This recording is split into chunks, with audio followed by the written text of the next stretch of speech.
Let me tell you about my trouble with girls, declared the Nobel Prize winner Tim Hunt in 2015 when talking about the presence of women scientists in labs. 3 things happen when they're in the lab. You fall in love with them, they fall in love with you, and when you criticize them, they cry. Across history, women have been mostly addressed as muses, playing the roles of wives, daughters, mothers, and assistants, finding themselves often reduced to sexual objects, incapable of performing complex masculine tasks. But did you know that she thought it? When will we reach gender equality? According to the 2016 Economic Forum, it will be in 2186, 170 years from now. Women still have to deal with everyday violence at different levels, such as sexism, economic inequality, lack of recognition and representation, and discrimination, to name a few. The current status of women in the world is best reflected in the persistent invisibility of women in the public space as well as in historical records. Branca Edme Marques was one of the first Portuguese scientists to work on radioactivity.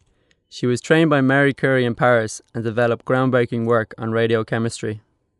Dorothy Crowfoot Hodgkin was a British biochemist who made significant advances to the technique of X-ray crystallography and detected the structure of penicillin and of vitamin B12.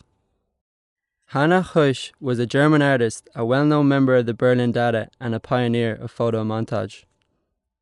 Ismak Chugtai was an Indian writer and a key figure in Urdu literature who openly addressed the issues of female sexuality. The stories we tell do matter. Myths and images about women create and influence our perception of reality. Women have decisively contributed to the development of our society in all its existing aspects, especially during major historical stages and transitions such as wars or revolutions. Women have played a key, often unrecognized role. They must not be forgotten. They must not be rendered invisible.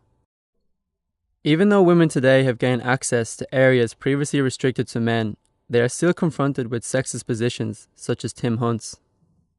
The database She Thought It, Crossing Bodies in Sciences and Arts, is a new project with entries on women with 2 main purposes. 1. To cover, recover and discover women and their contribution in both sciences and arts. 2. To address questions on gender and power distribution while providing a public database with names of women whose steps had significantly marked history in fields such as sciences, arts, music and literature. She Thought It is not a mere listing of women and their achievements. In order to give women some of the recognition they deserve, special attention will be paid to the socio-historical context, particularly when we are dealing with times prior to the second wave of feminism, that is, to the 1980s. In order to enrich the database, different links will be provided covering, among others, media, visual arts, poetry, and essays, elements that may seem extrinsic to the entries, but truly expand the information at different levels.